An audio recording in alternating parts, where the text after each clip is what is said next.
Alors, comme première question, on voulait vous poser, pour vous, d'abord, c'est quoi le bio ou c'est comment? Si vous avez des noms communs, des adjectifs, normalement, vous pouvez le taper sur votre téléphone, si tout va bien. Ou vous pouvez aussi, on peut le faire passer à l'oral. Mais voilà, c'était un peu pour introduire cette thématique du bio. On voulait savoir un peu dans l'imaginaire, voilà, pour vous, ce que ça représentait.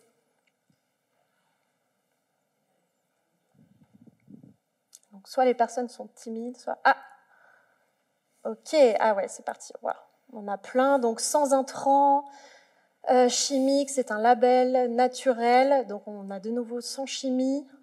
On a une question de protection, une notion de protection de l'environnement, du naturel. L'usage des auxiliaires, c'est beau, c'est bon, respect de l'écosystème.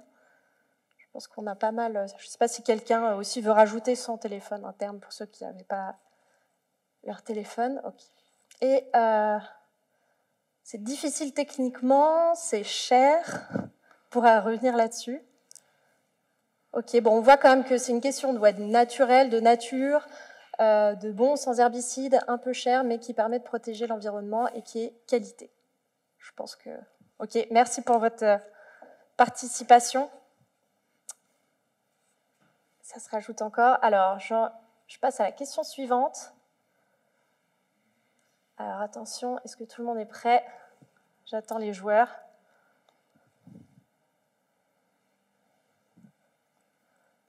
Il y a un petit peu de monde. Ok, c'est parti. Bon, ça, c'est une transition. Alors, justement, le FIBL, qu'est-ce que c'est? On ne l'a pas présenté en introduction. Est-ce que c'est la boîte mère de BioSuisse? Est-ce que c'est un institut international de recherche ou une filiale de la coop fondée par Otto Stich? On va voir 3 secondes.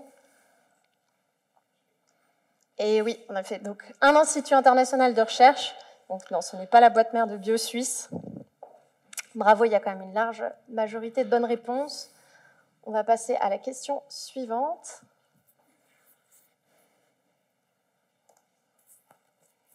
Ok. Alors, celle-ci, ouais. Combien on compte d'exploitations agricoles en bio en Suisse? Est-ce qu'on a environ 3 000, environ 8 000 ou 11 000? À votre avis?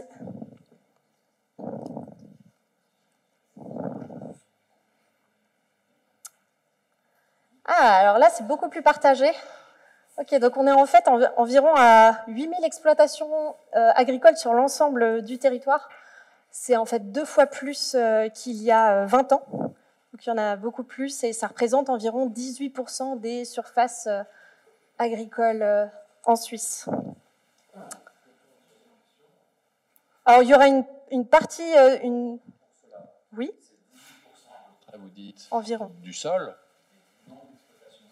Du nombre d'exploitations, on est à environ 16%. C'est très peu, mais ça reste quand même supérieur en fait à d'autres pays comme même la France ou l'Allemagne. Mais par rapport à la superficie du territoire, ouais, c'est pas mal. Alors, une question, alors il n'y a pas du tout de durée limite, mais donc à votre avis, le cahier des charges de l'agriculture biologique concerne aussi les arômes, le bien-être des animaux d'élevage, les produits de la chasse, les plantes ornementales. C'est une question à choix multiple, hein, vous pouvez cocher plusieurs réponses.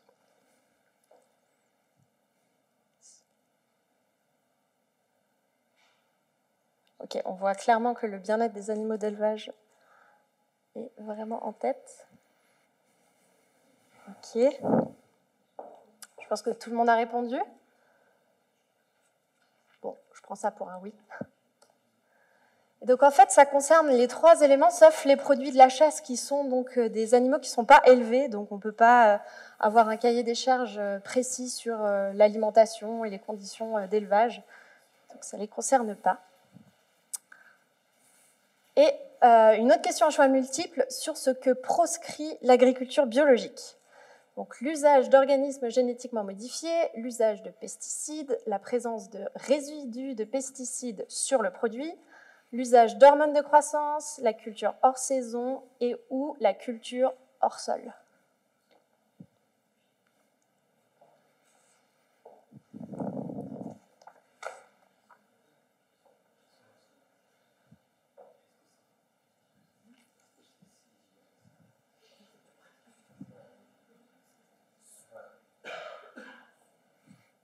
Ok, tout le monde a voté? Non, pas encore, ça bouge. J'attends encore un peu. Allez. Je montre les réponses. Donc ça proscrit beaucoup de choses, mais en fait, ça ne proscrit pas l'usage de pesticides en règle générale. On va pouvoir revenir là-dessus. C'était un petit piège. C'était les résidus les pesticides de synthèse. Les pesticides naturels sont autorisés. La présence de résidus, ça ne les interdit pas non plus. On a une obligation de moyens, mais pas de résultats. Et la culture hors saison, c'est tout à fait possible d'avoir des tomates bio en hiver, en général importées. Mais c'est tout à fait possible pour nous, en tout cas. Ok, et on parle maintenant des bénéfices de l'agriculture bio. À nouveau, donc question choix multiples. Est-ce que c'est plus de biodiversité dans le sol? Désolé pour la coquille. Un revenu supérieur pour les agricultures qui s'y engagent, moins d'émissions de dioxyde de carbone ou moins de pollution des sols.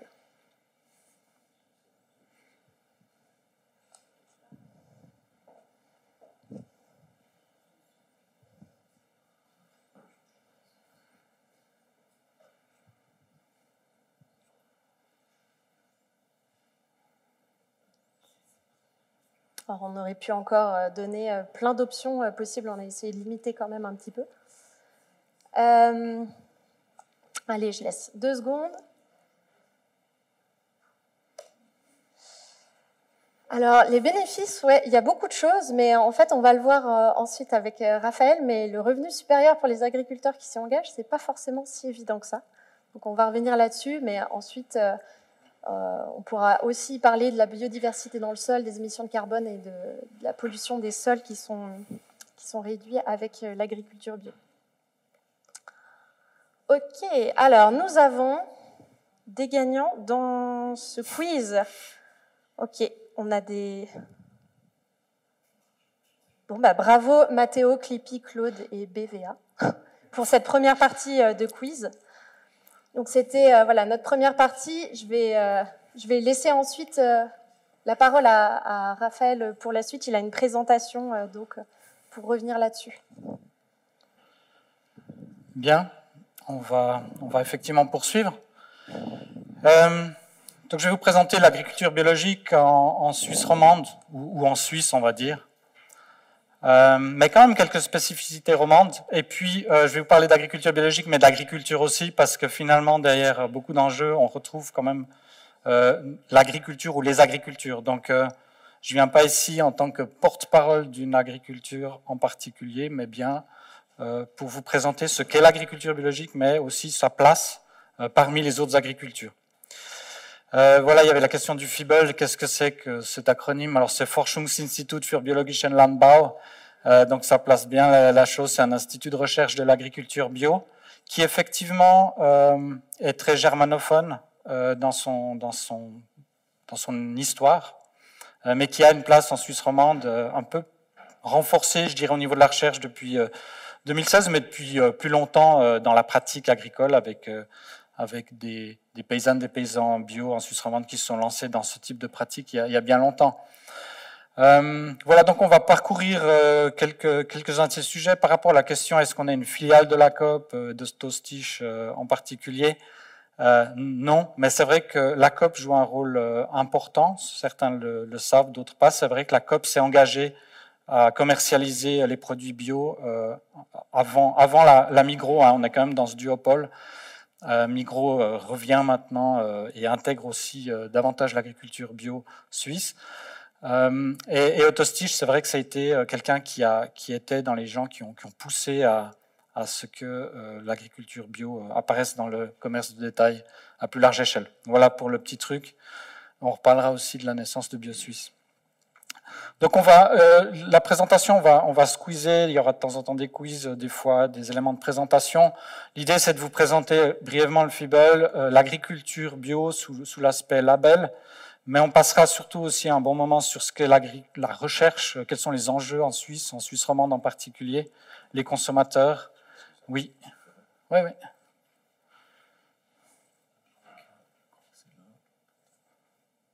Ah oui.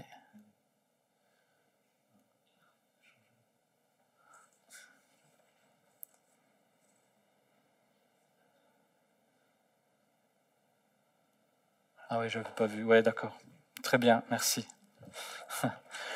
Donc on va passer des fois du mentimètre, de la présentation, mais il y a aussi une part de discussion après les principaux chapitres. Donc le FIBEL en Suisse, la maison mère, elle se trouve à Frick. Frick, c'est à côté de la Chimie bâloise, c'est le long du Rhin pratiquement.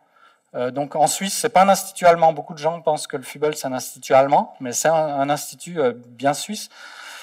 Actuellement 290 personnes qui travaillent sur le site de Frick, quelques-unes à Lausanne. On est 12 à Lausanne, tout petit, mais on a un rôle très spécifique, sachant que les collègues à Frick travaillent aussi bien sûr pour la Suisse romande. On fait de la recherche, mais aussi beaucoup de vulgarisation, de la formation continue. On travaille aussi dans la coopération internationale, l'aide au développement. Mais c'est vrai qu'on a un site avec de l'infrastructure de recherche assez classique, mais on travaille beaucoup directement dans les exploitations. C'est un peu notre ADN. On n'a pas de station de recherche au sens où les instituts de recherche ont souvent une station expérimentale hautement instrumentalisée. Nous, on travaille directement dans la pratique. Je reviendrai sur cet élément, c'est notre ADN. Ça nous permet d'être confrontés aux réalités de la pratique, de devoir faire avec, mais aussi d'être au sein du système et de le vivre pleinement. Ça nous permet aussi de diffuser très rapidement les enseignements aux paysannes, aux paysans. C'est une manière de faire parmi d'autres.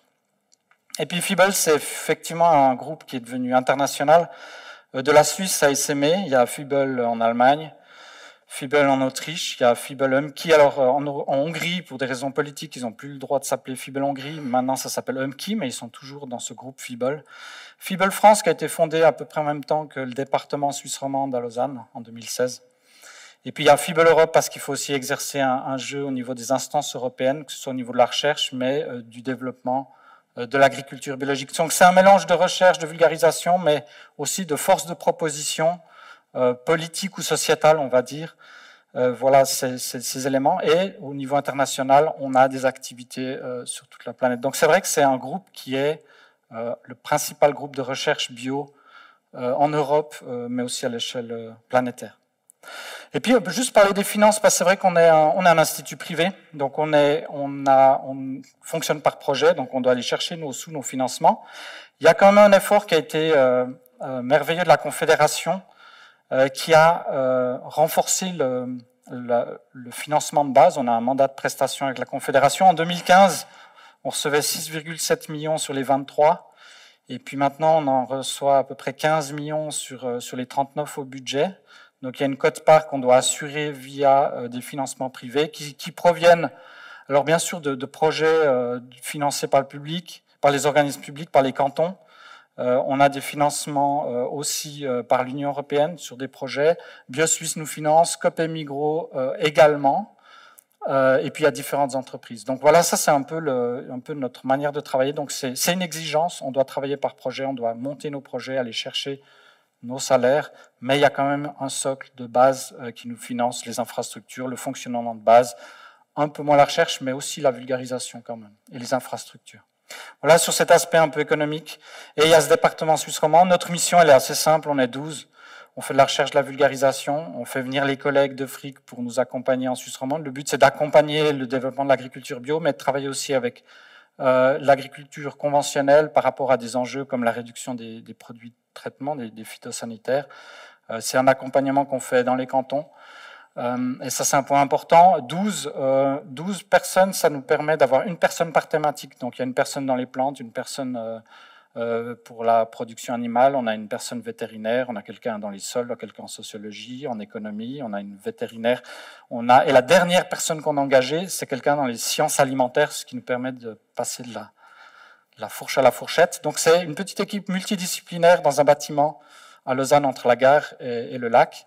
On n'est pas directement dans une station de recherche, comme je disais, mais effectivement, ça nous amène à nous déplacer régulièrement. Puis Lausanne, pour ça, c'est très bien. On est, pour ceux qui ne connaissent pas, la Maison du Paysan. C'est une maison qui regroupe des organisations, des organismes vaudois et romans. Donc ça nous donne aussi une place au sein, ça nous donne un accès direct à toutes les institutions qui travaillent pour l'agriculture, en Suisse romande en particulier. Mais bien sûr, on rayonne dans les différents cantons. D'ailleurs, mes collègues habitent un peu partout en Suisse romande, ce qui nous donne aussi un accès assez décentralisé, ce qui est sympa. Voilà. Si on en vient maintenant à l'agriculture biologique à proprement parler, si on devait donner une rapide et courte définition, c'est simplement synonyme d'une forme d'agriculture respectueuse de l'environnement et des ressources naturelles. C'est un peu le mode de fonctionnement. Difficile de donner des définitions. Bien sûr, il y a un cahier de charges dont on parlera. Si on regarde l'histoire, si on prend l'histoire depuis début du siècle passé, c'est vrai que l'agriculture a subi d'énormes changements. Il y a une modernisation à travers une rationalisation du travail, des gains techniques énormes, une course en fait à la productivité.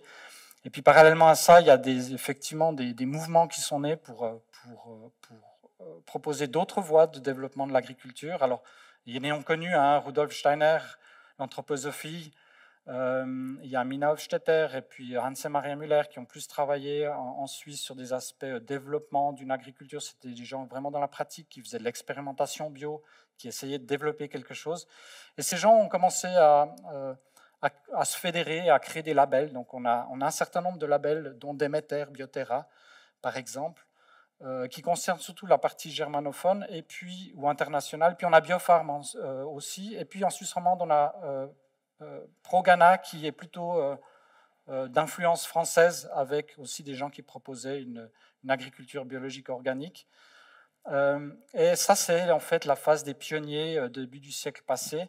Et dans les années 70, ces différentes marques se sont réunies pour créer une association qui avait un intérêt de développer l'agriculture biologique, dont le FIBEL. Le FIBEL est né en fait avant BioSuisse.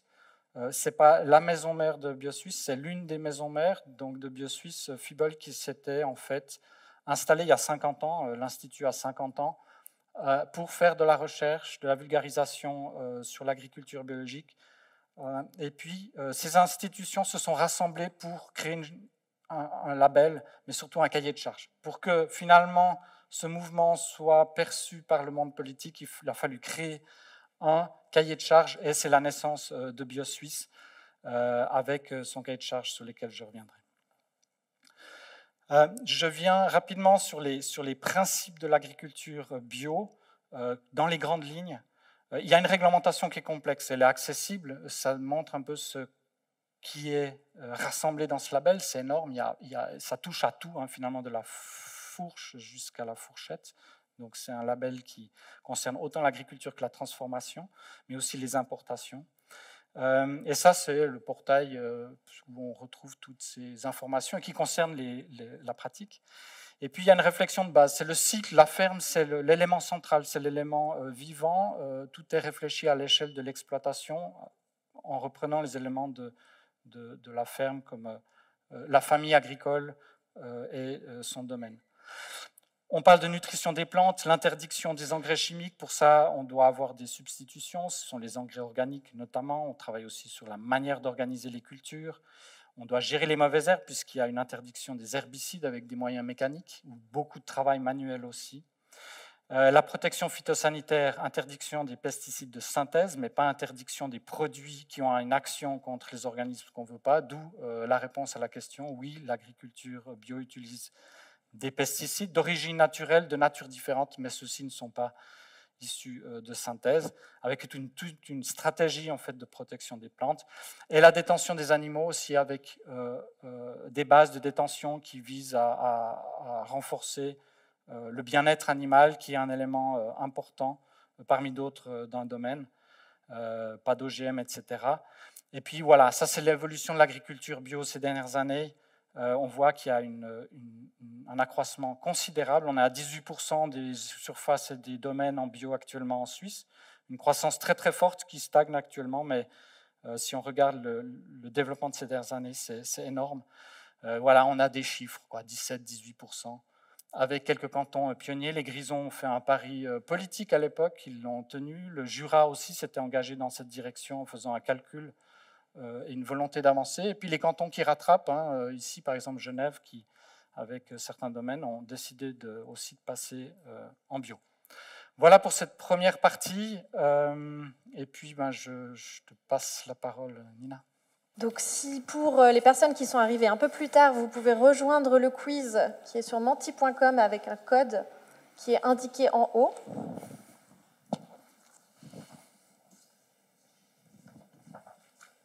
Je pense que tout le monde est à peu près prêt. Ok, c'est parti. Donc voilà, on est à l'échelle de la recherche et d'exemples de transition.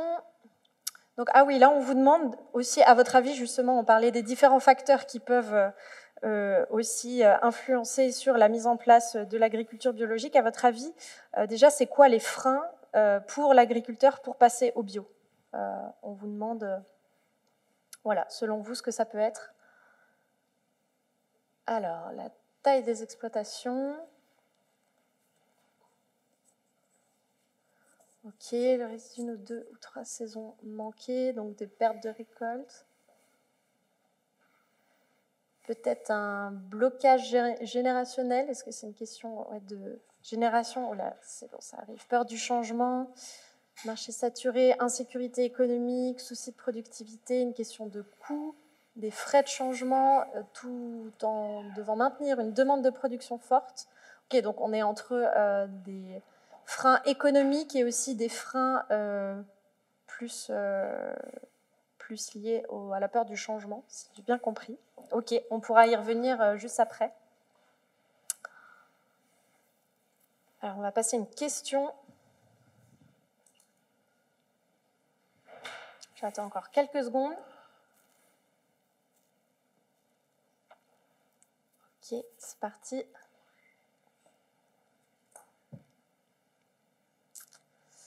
À votre avis, les rendements du bio, ils sont inférieurs à ceux du conventionnel, à environ 11%, donc moins 11% au niveau des rendements, moins 22% ou moins 33% des rendements.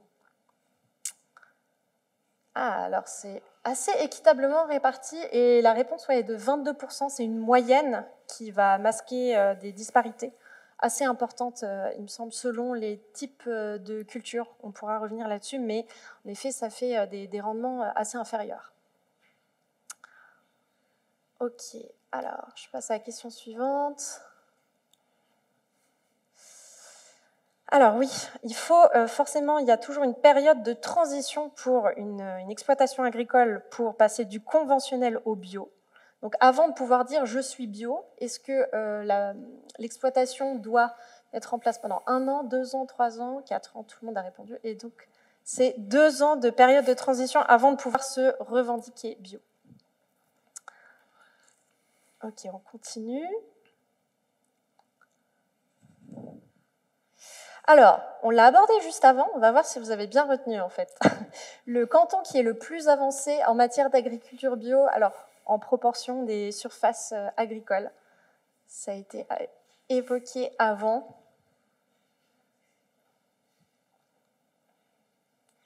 Ah, ça hésite. Et oui, ce sont les Grisons. Derrière, il y a Obwald et le Jura, j'ai plus le pourcentage en tête, mais en tout cas, c'est Genève qui est un petit peu en train par rapport aux autres. Ok, question suivante. Bon, ça, c'est un détail. Alors, à votre avis, à hauteur de combien la Confédération a encouragé l'agriculture biologique? Est-ce que c'est à hauteur de 70 millions de francs, 100, 130 ou 170 millions de francs?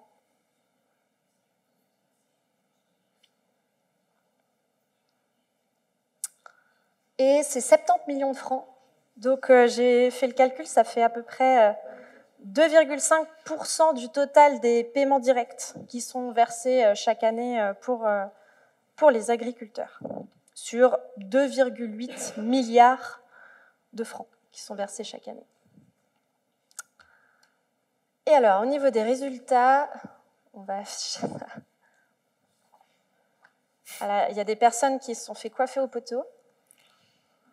Ok, très bien. Et ben voilà, c'était le deuxième petit quiz pour introduire un peu les résultats du FIBEL, la recherche. On va à nouveau passer donc avec une présentation de Raphaël. Fantastique, ça fonctionne. Voilà, pour illustrer quelques exemples de ce qui se passe dans la recherche, mais dans la pratique aussi bio.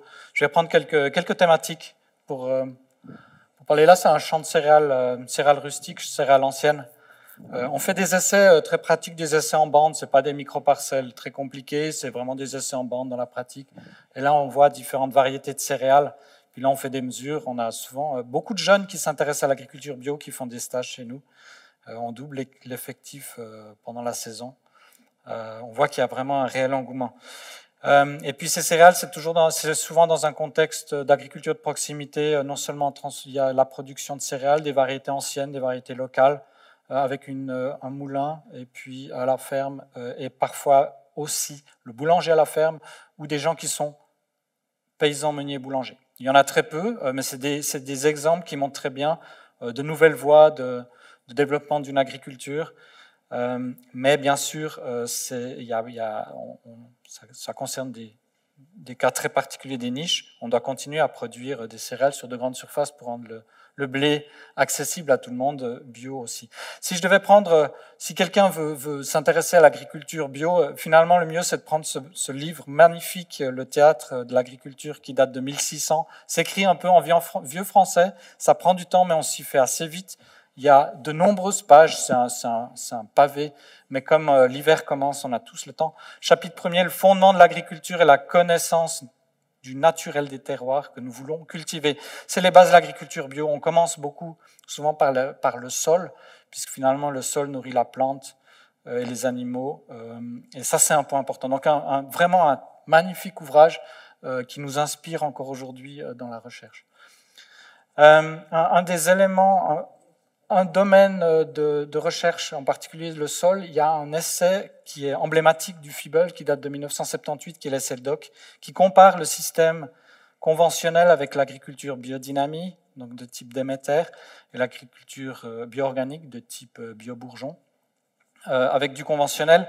Et cet essai, donc ça date, 1978, a permis de poser des bases scientifiques qui permettent de comprendre, de comparer ces différents systèmes, comment ils fonctionnent, quels sont leurs avantages, leurs désavantages. C'est là qu'on retrouve des différences de rendement d'une vingtaine de % entre le conventionnel et le bio. C'est là qu'on retrouve toute une capacité d'analyser le sol et de comprendre comment un sol fonctionne et de montrer en quoi l'agriculture bio permet d'améliorer le fonctionnement naturel des sols, puisqu'il s'en inspire et que c'est sa base de production. Donc ça, c'est un magnifique essai du côté de la Suisse alémanique.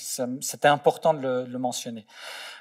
Et quelque chose d'assez extraordinaire, là on a deux parcelles, à gauche la conventionnelle et à droite la version organique. Donc différents moyens utilisés. D'un côté une agriculture basée sur des intrants minéraux avec très peu d'apport organique, et à droite, force d'obligation, l'agriculture bio n'ayant pas les engrais minéraux se concentre sur des engrais organiques et un sol beaucoup plus stable. Puis en bas à droite, quelque chose qu'on essaie de viser, c'est de travailler le moins possible le sol, préserver les vers de terre, laisser des résidus en surface. Ça, ce serait l'agriculture biologique de conservation du sol, un système plus compliqué. Donc c'est une illustration, et la recherche permet en fait de tester des outils, développer des outils, comprendre comment ça fonctionne, et pour ça on a besoin de systèmes contrastés. Bien sûr, le conventionnel il est caricaturé dans ce système, puisqu'il y a des agricultures conventionnelles qui sont relativement proches du bio aussi. Et ce qu'on a fait aussi dans un réseau suisse, bien sûr il y a toujours ce spectre des pesticides, et là on a essayé on a comparé au niveau de différentes pratiques agricoles en Suisse la vie du sol, qui est le moteur. À gauche, c'est une image de ce qu'est la vie, le fonctionnement naturel d'un sol, avec des organismes, avec une organisation du sol. Au milieu, on a la comparaison, la teneur en pesticides de sol de différents types, conventionnels, de deux types, les bleus, et puis envers l'agriculture bio. Et ce qu'on voit, c'est qu'effectivement, des produits de traitement du passé restent dans nos sols, et ça, c'est une préoccupation pour le futur. Ces produits restent dans les sols très longtemps, 5, 10, 20 ans, voire plus. Donc ça, c'est des éléments qu'on hérite du passé, avec lesquels on doit travailler pour le futur, mais aussi dont on essaie de se débarrasser dans les systèmes existants. Et puis à droite, c'est de la statistique descriptive. On a les organismes au niveau des racines de plantes de blé, et tout à droite, c'est le système bio, avec beaucoup plus d'organismes qui sont très connectés entre eux, hein, on imagine la chose, et puis au centre, quelque chose de conventionnel avec beaucoup moins d'organismes, moins bien connectés. Et ça, c'est en fait à travers les organismes du sol, des différenciations qu'on arrive à faire entre les systèmes. Donc c'est aussi une évidence scientifique, on arrive à montrer les différences. Là, ce n'est pas uniquement expliqué par les pesticides, c'est expliqué par l'ensemble du système. Pour rappel, l'agriculture bio a pris comme option de travailler avec la nature et de bannir un certain nombre de substances qui sont nocives. Donc ça concerne autant les produits de traitement que les engrais. Et là, les engrais minéraux, notamment le phosphore, a un impact sur la vie du sol. Je sors de ces aspects très complexes. Là, c'est un dispositif BioVipro qui vise à réduire l'utilisation du cuivre en agriculture biologique et en viticulture en particulier. Le cuivre, c'est un produit qu'on utilise beaucoup en bio, qui est un métal lourd qui s'accumule dans le sol, qui est utilisé aussi en conventionnel d'ailleurs. Et un des objectifs, on essaye d'améliorer aussi nos tares, on va dire les choses comme ça, et c'est un projet donc, qui vise à réduire ces apports de cuivre. Il y a un gros effort qui a été fait ces 20 dernières années. C'est un travail entre différentes institutions, puisque seul, comme chercheur, on est foutu, il faut qu'on travaille ensemble, sinon ça ne marche pas. Et là, c'est des éléments qu'on travaille avec des collègues, à travers la Suisse romande en particulier, donc des réductions, des substitutions de produits, on sort du cuivre avec d'autres substances, et puis on va jusqu'à la vulgarisation. On a un dispositif biodivergé qui se trouve à Morges, c'est un verger à très haute biodiversité. L'objectif, c'est de voir comment un système peut fonctionner, donc on sort des vergers organisés habituellement, et dans lequel on a introduit aussi des éléments maraîchers. Donc ça, c'est un dispositif qui est conduit par une famille bio, qui est depuis très longtemps bio d'ailleurs, au-dessus de Morges.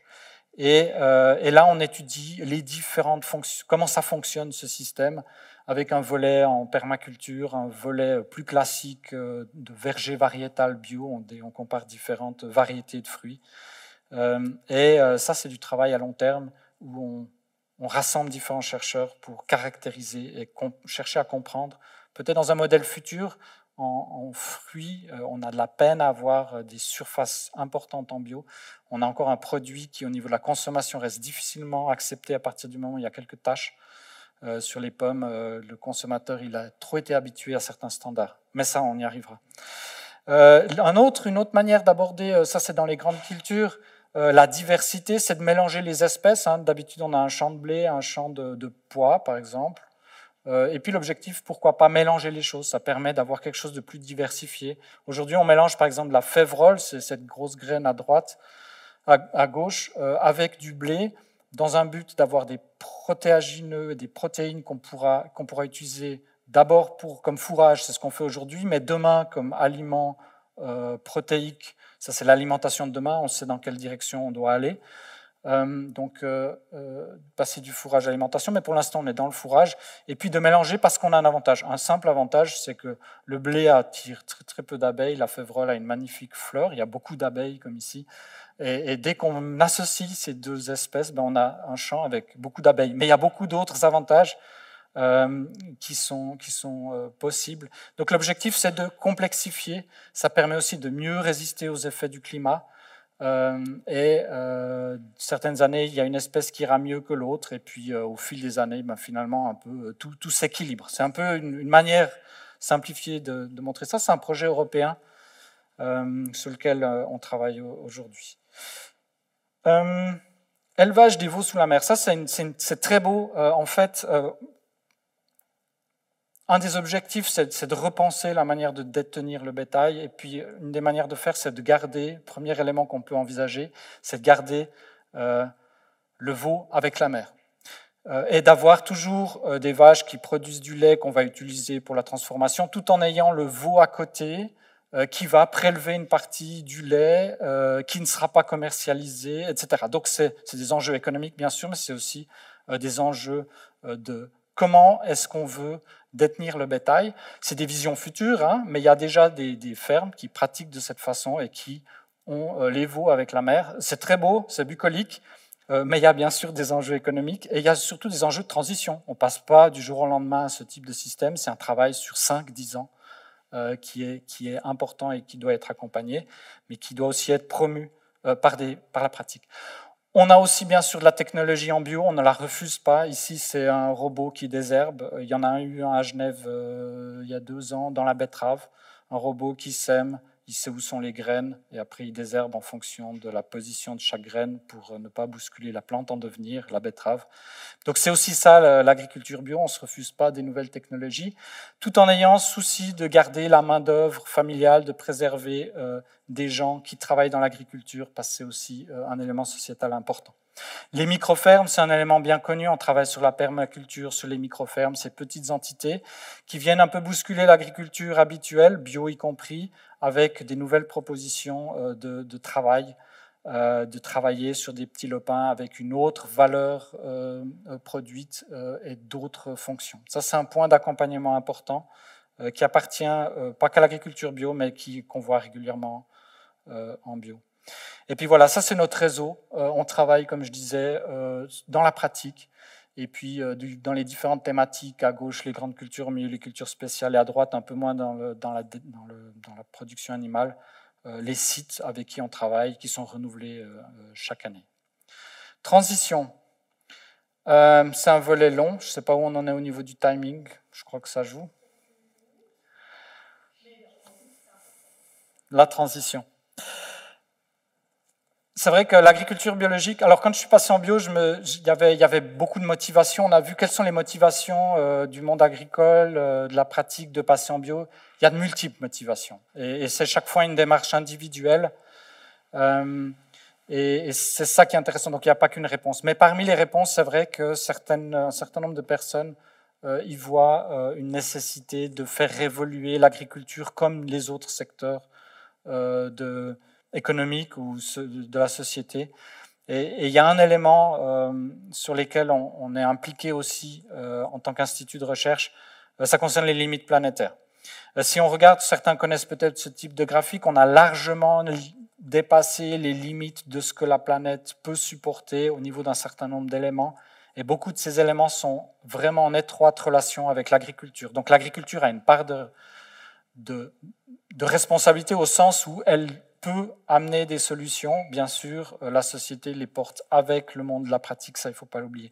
Ça concerne la perte de biodiversité, ça concerne le changement d'utilisation du sol, les pertes de sol, ça concerne la perturbation du cycle du phosphore et de l'azote, ça concerne bien sûr le changement climatique, et puis c'est l'introduction d'entités nouvelles, c'est une manière de dire les choses, c'est tous les produits de synthèse, c'est toute la chimie qu'on introduit dans le système. Et ça, ce sont des éléments où on a largement dépassé les limites de ce que la planète peut supporter. Donc il y a une nécessité de transition et de faire évoluer notre système si on ne veut pas se retrouver... voilà, c'est tous les enjeux climatiques, je ne veux pas tout faire le débat. Et c'est vrai que l'agriculture biologique, du fait qu'elle supprime les engrais de synthèse et les pesticides dans son cahier de charge, elle a une force de proposition, hein, c'est des objectifs à atteindre, et pour ça, elle a décidé de se séparer de certains éléments. Il n'y a pas que l'agriculture bio, on ne peut pas la définir, c'est sans pesticides et sans engrais de synthèse. C'est une production de biodiversité, c'est produire sur la base des ressources naturelles.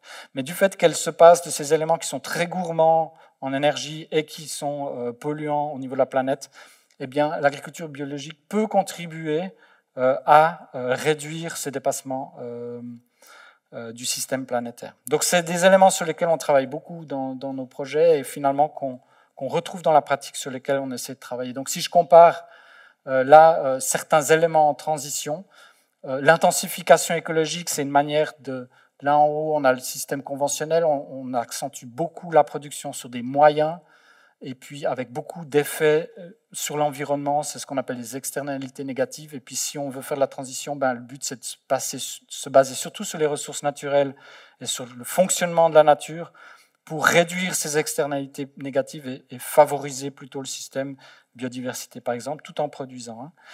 Et puis la transition d'un système, c'est compliqué, mais il y a quelques éléments pour vraiment vous situer les enjeux. Quand on passe en bio, on peut simplement remplacer un engrais conventionnel par un engrais bio. On peut remplacer un produit de traitement conventionnel par un produit de traitement bio naturel. Ça, c'est une durabilité à court terme. On joue sur l'efficacité ou la substitution. C'est les deux colonnes centrales. Mais si on veut vraiment aller jusqu'au bout de cette transition, la nécessité, c'est de reconcevoir le système parce que sinon, on n'y arrivera pas. Et la reconception du système, c'est ce que nous propose un certain nombre de systèmes agricoles en transition. Ça veut dire on repense, comme l'histoire de la vache et du veau, on repense la détention des animaux. On continuera à avoir des animaux dans notre agriculture, il n'y a pas de doute là-dessus. Par contre, il faut qu'on repense notre manière, la place de l'animal dans l'agriculture et la manière de vivre avec ou de détenir les animaux. Donc voilà, ça c'est des éléments de transition, donc c'est step by step, on ne peut pas changer tout du jour au lendemain, mais finalement on arrive à une reconception. Et les systèmes en reconception, on a notre coccinelle qui est une étape, qui est la production intégrée, il y a BioSuisse, il y a Déméter, et puis on a d'autres. L'agroécologie, c'est une approche holistique, c'est très proche de l'agriculture bio, mais ce sont des principes. Il n'y a pas de cahier de charge sur l'agroécologie, mais les principes sont les mêmes. On a la production intégrée qui continue à travailler avec les produits chimiques, mais qui les réduit sans aller à zéro comme l'agriculture bio. C'est une étape intermédiaire, on va dire. On a l'agriculture régénérative qui vise à conserver le sol en supprimant le travail intensif du sol, en travaillant avec des couverts végétaux, en ayant une rotation des cultures intensive. On a l'agriculture contractuelle de proximité, les ACP ou l'agriculture solidaire.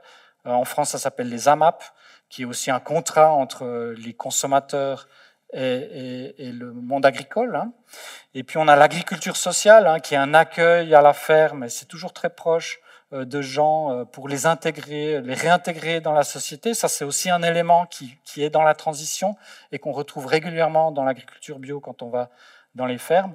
On a la permaculture, un nom très connu aussi, qui est un concept, qui n'a pas un cahier des charges, une approche de partage, prendre soin de la terre, prendre soin des gens et partager équitablement. Et on a l'agroforesterie, qui est une complexification du système. On mélange les cultures annuelles avec les cultures pérennes. On remet les arbres dans les grandes cultures, mais on ramène aussi des animaux dans des endroits où il n'y en avait pas. Donc tous ces systèmes permettent de proposer de nouvelles formes d'agriculture qui vont gentiment entrer en fait dans le mainstream. Ouais, je vais quand même prendre cette slide parce que je l'aime bien. Le mainstream, c'est ce truc-là au milieu, c'est ce qu'on est tous en moyenne. Et puis il y a deux manières de changer le système. Il y a soit un passage socio-technique, c'est ce qui est en haut, le paysage socio-technique en fait, c'est tout ce qui est société, loi, qui influence bien sûr le mainstream à travers des changements qui soient économiques ou bien démographiques ou environnementaux. On change la politique socio-économique, ou on change la politique, ça c'est une voie.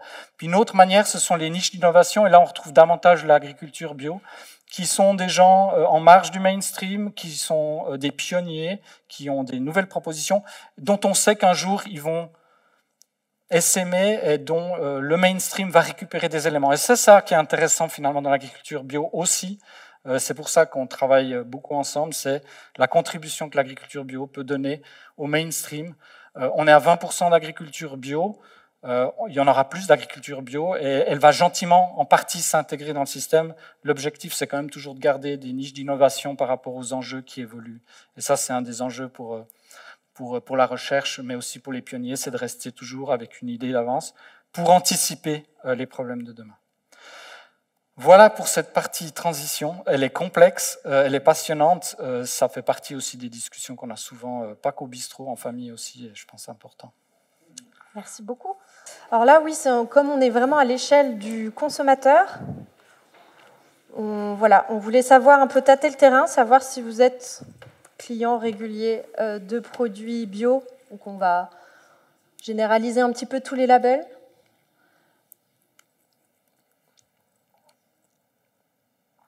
Et voilà, sur la semaine dernière, entre 0 ou plus de 10.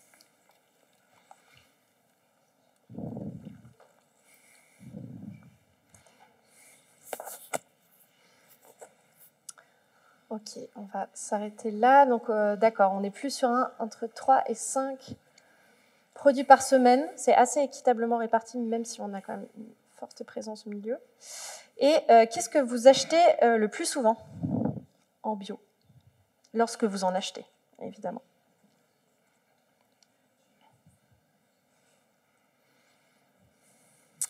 Des légumes.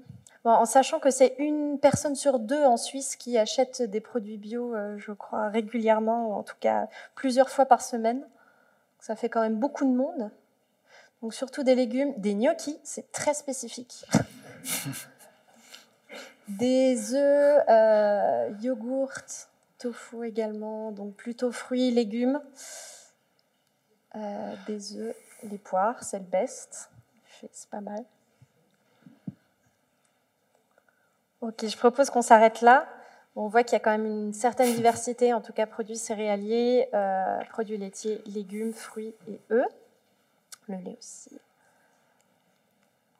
Alors, est-ce que tout le monde est prêt?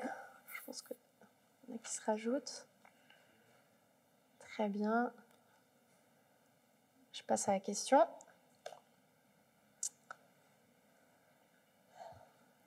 Alors, à votre avis, les Suisses ont dépensé en 2021 en aliments bio 400 francs, 600 francs, 800 francs ou 1000 francs environ, sur toute l'année.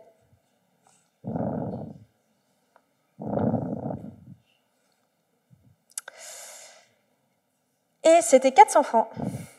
Donc c'était la somme la moins forte, ce qui représente quand même le chiffre d'affaires quand même sur l'ensemble de la Suisse, ça revient quand même à 3 milliards de francs, je crois, en 2022, ce qui représente quand même un petit peu. Mais c'est 12% des produits alimentaires achetés en Suisse, sachant que le premier marché du bio sont les États-Unis, l'Allemagne et la France. Les États-Unis qui sont à 50 milliards environ. Ça représente une sacrée somme.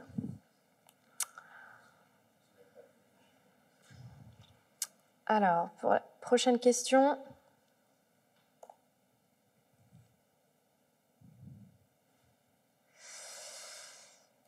Et donc, l'alimentation, en proportion des revenus, ça représente combien chez les Suisses? Est-ce que les Suisses dépensent environ 6% de leurs revenus pour l'alimentation, 10, 15 ou 20%? Alors là, c'est en général, conventionnel et bio.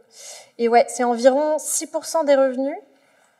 Ça continue en fait de diminuer d'année en année. Donc c'est 2 fois moins qu'en 2015. En 2015, c'était environ 10-11% l'alimentation dans les dépenses des Suisses. Et ça continue en fait de décroître d'année en année.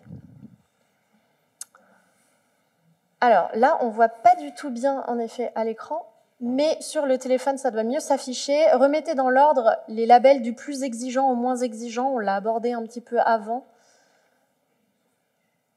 Donc on va voir un petit peu ce que ça donne. On va patienter un peu.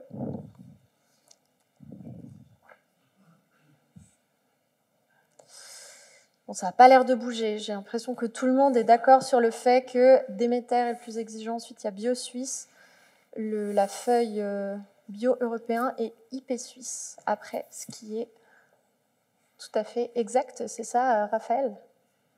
Ça. C'est ça.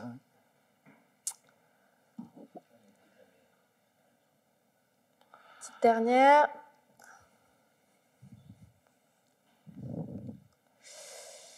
Et donc, par rapport à tous les achats, par rapport à ce qu'on mange au quotidien, par rapport aux calories qu'on consomme au quotidien, les denrées produites intégralement en Suisse, vraiment uniquement sur le sol suisse, est-ce que ça représente un quart des calories qu'on consomme, en moyenne évidemment, la moitié ou les 3/4?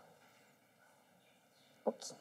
Et donc, ça représente la moitié des calories consommées. Il y en a qui étaient plus pessimistes, mais on est quand même sur la moitié des calories consommées qui sont produites intégralement. Par exemple, la question des fourrages, là, on est vraiment sur une production intégrale en Suisse.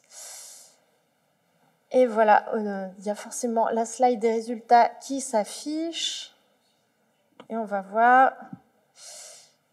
Eh bien, c'est Claude, apparemment, qui a gagné le quiz. Je ne sais pas qui est Claude, mais bravo!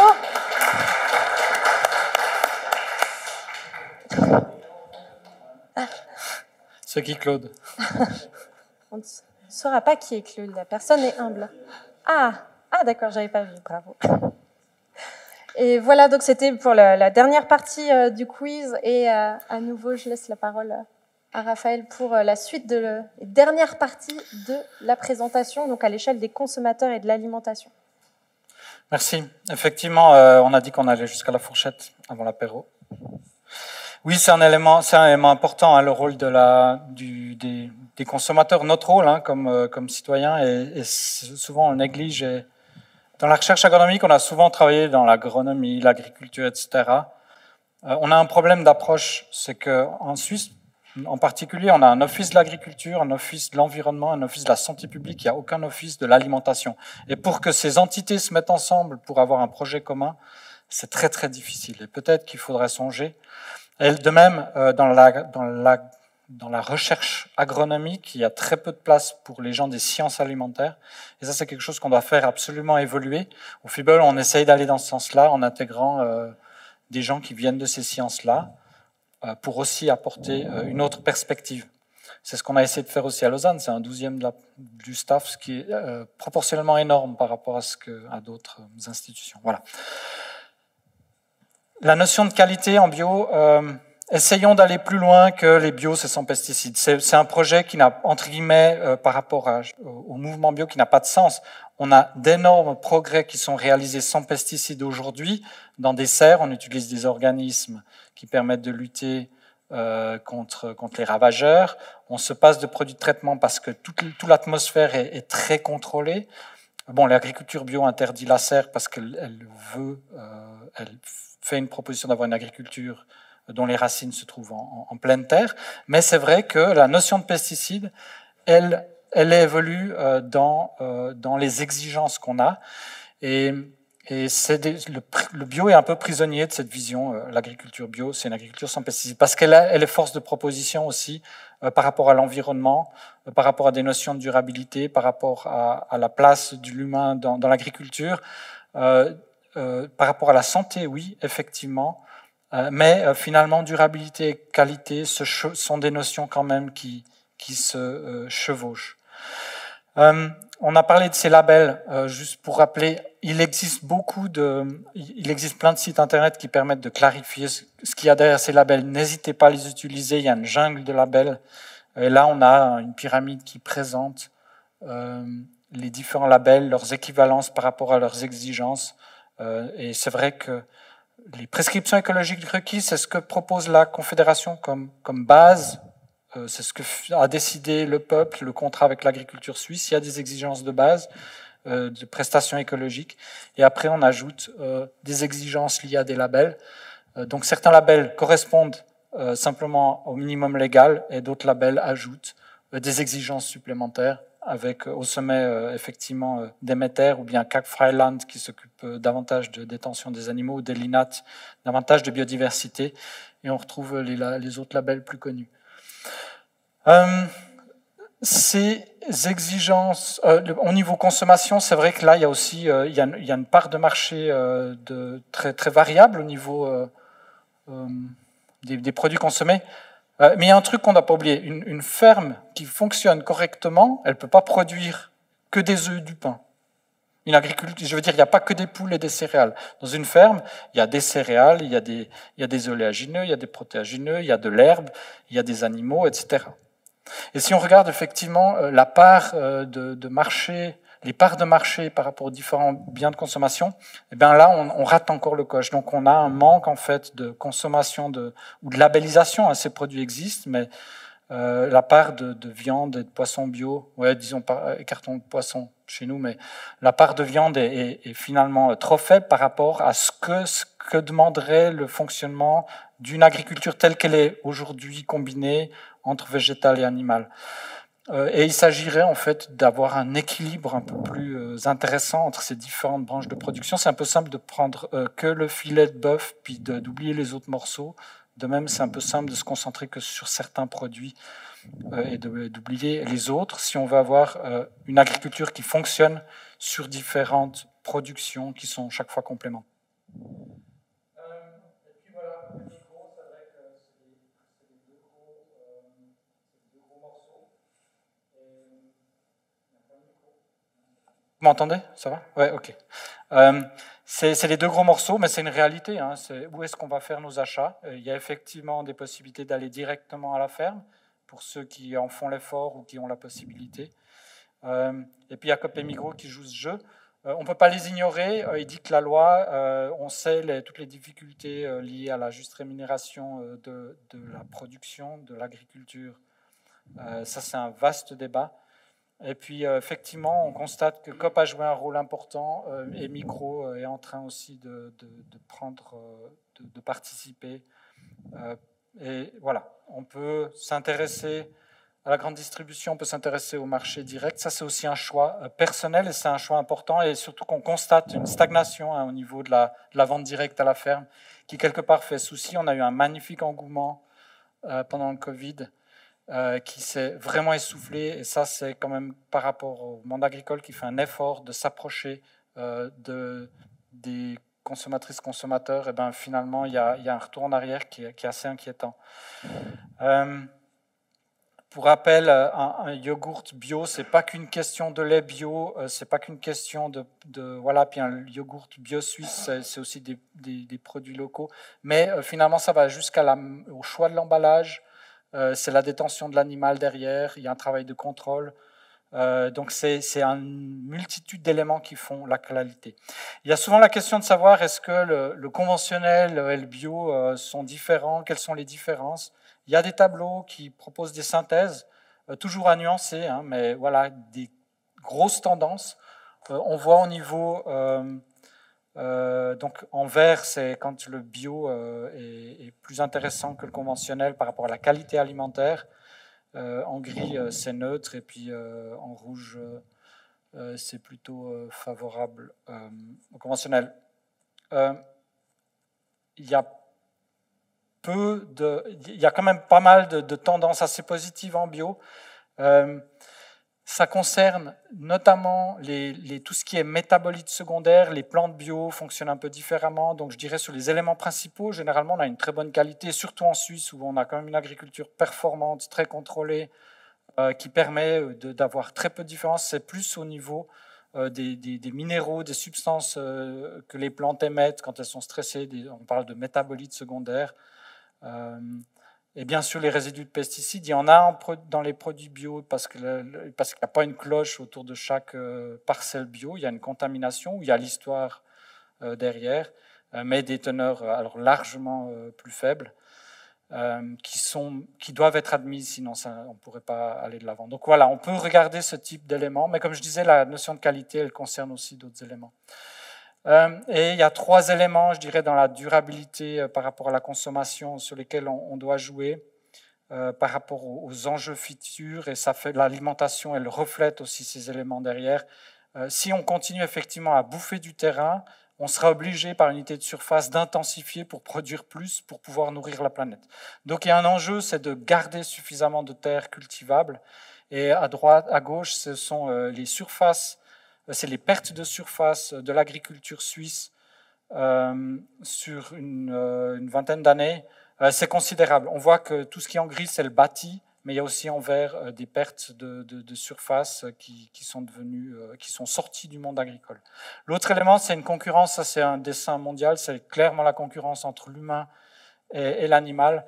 On voit qu'on est finalement peu d'humains et qu'il y a énormément d'animaux élevés au niveau de la planète, qu'il s'agit de nourrir. Alors si ces animaux se nourrissent d'herbes dans les pâturages, pas de problème. Le problème qu'il y a, c'est qu'en fait, beaucoup de bovins consomment ce que nous pouvons consommer, c'est-à-dire notamment des céréales. Donc l'enjeu, en fait, c'est de réduire cette concurrence et de ramener le monde des bovins dans les pâturages le monde des porcs et des poules comme animal qui recycle nos déchets et pas qui consomme notre propre nourriture. Puis le dernier élément, c'est un choix de diététique. Qu'est-ce qu'on veut manger par rapport à notre santé. Donc ça, c'est les 3 facteurs et il y a tout le gaspillage alimentaire derrière. Et les calculs de mes collègues Schader et Muller à Afrique, ils ont, à travers des modèles, travaillé là-dessus. Et si on reconvertit l'agriculture bio, qui permet effectivement de réduire l'impact environnemental sur nos surfaces, si on réduit l'utilisation de fourrage alimentaire qu'on donne actuellement aux animaux, de moitié. Et si on réduit notre gaspillage alimentaire tout au long de la chaîne de transformation, mais aussi dans nos assiettes, eh bien finalement, on aurait une capacité de réduire notre impact environnemental de façon considérable pour retrouver une forme de respect de nos limites planétaires que j'avais montré avant. Donc ça nous donne un peu des chiffres. Le but, ce n'est pas du 100% bio. C'est un rôle dans la consommation et c'est un rôle dans la manière de détenir les animaux. On continuera à manger de la viande, mais on doit changer notre régime. Et puis, il faut aussi modifier la manière de conduire notre agriculture avec moins d'intrants, moins de fertilisants, moins de pesticides, moins d'énergie.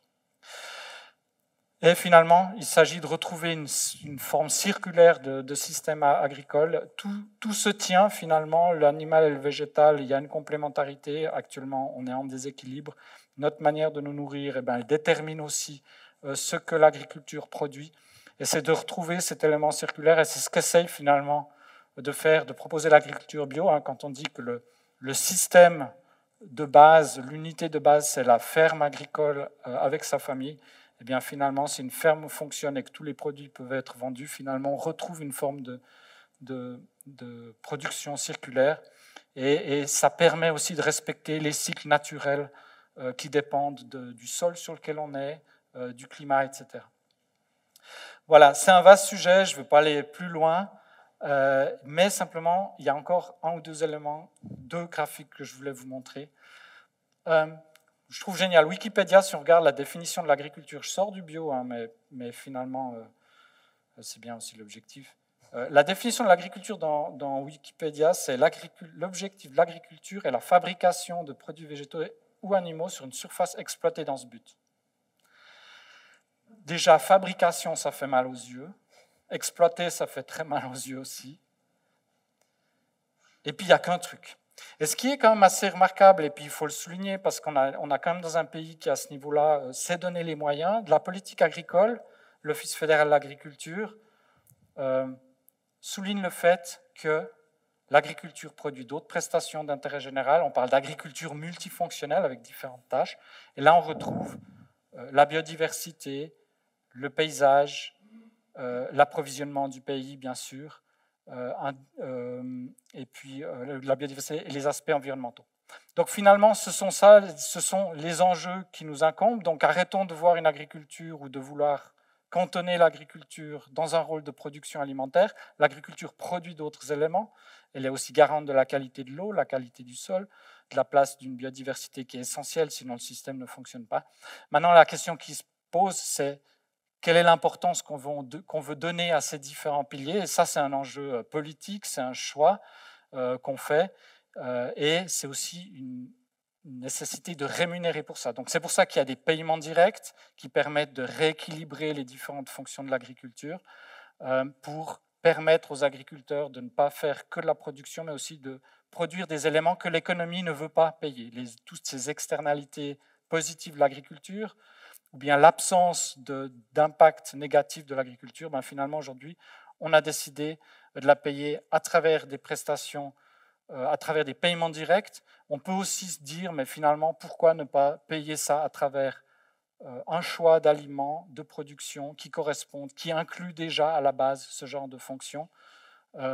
Et c'est à travers ces labels, en fait, qui proposent non pas seulement un produit qui nous nourrit, mais qui produisent un certain nombre de prestations derrière, qu'on peut y arriver.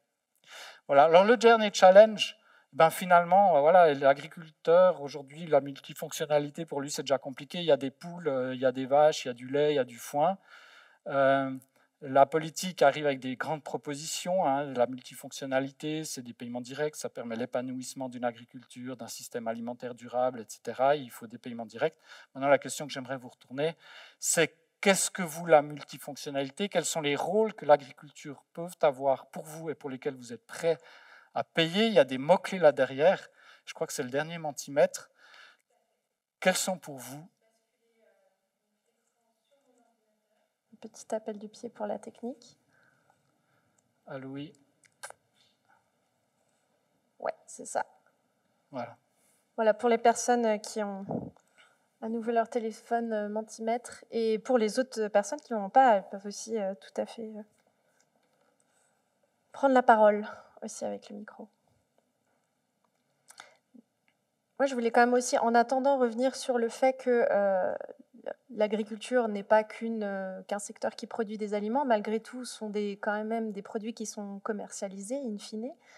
Et quelque part, s'ils ne sont pas achetés, c'est aussi finalement tout un secteur qui peut un peu s'effondrer. Est-ce que, au niveau des prix et de l'accessibilité du bio, on a parlé aussi beaucoup de production, mais vraiment sur l'accessibilité, est-ce que le bio est vraiment accessible aux personnes? On voit que c'est à peu près 50% de plus cher que le conventionnel. Est-ce que le bio pour tous est accessible à tout le monde? Est-ce que c'est possible?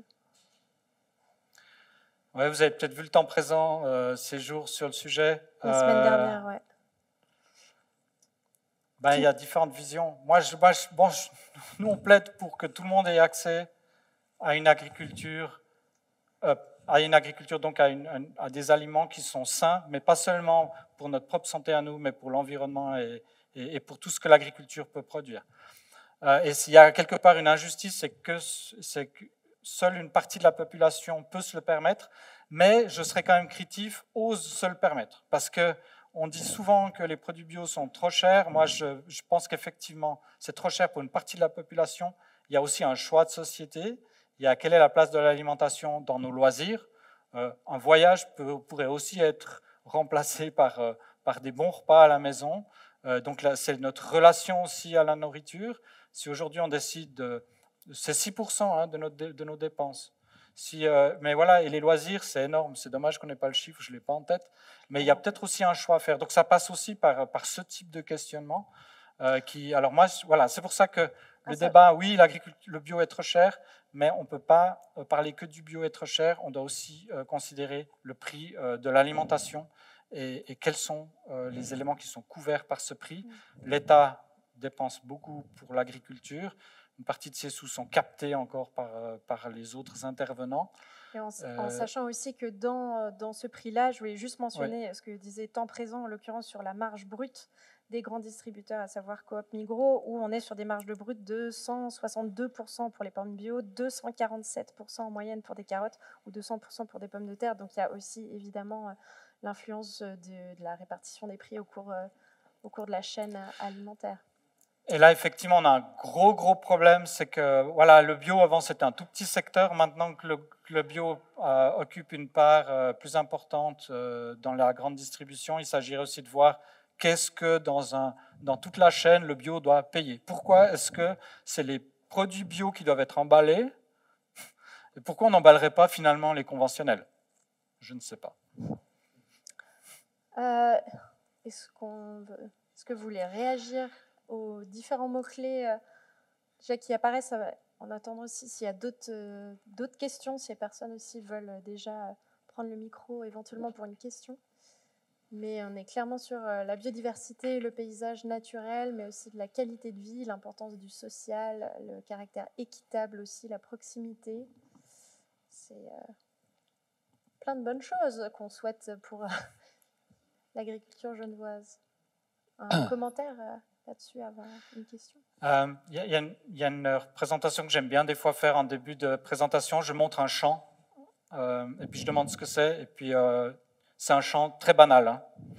Hein. C'est un champ de betterave, quoi. Banal, à perte de vue, en apparence. Et puis je pose la même question. Alors certains disent il n'y a pas de biodiversité, c'est une monoculture, blabla, etc. Tout est négatif. Et puis en fait, il se trouve que ce champ, c'est un champ cultivé en bio avec une terre super fertile, magnifique, dans un joli contexte chez nous en Suisse. Notre difficulté, c'est vrai, quelle est la place de l'alimentation dans la fonction de l'agriculture? C'est très difficile et on a l'illustration ici. C'est un monde agricole qui a été formé pour produire une alimentation et à qui on dit il y a d'autres fonctions. Certains l'ont bien compris et acceptent cet élément et d'autres ont plus de peine à se dire mais je suis aussi là pour pas produire mais pour maintenir, conserver, favoriser la biodiversité. C'est un élément central. On parle toujours du climat mais la biodiversité c'est tout aussi catastrophique. Il y a le paysage, ici on est proche, et on est en ville donc ces fonctions elles ne m'étonnent pas et ça veut dire que le canton de Genève doit penser aussi à tous ces rôles de son agriculture.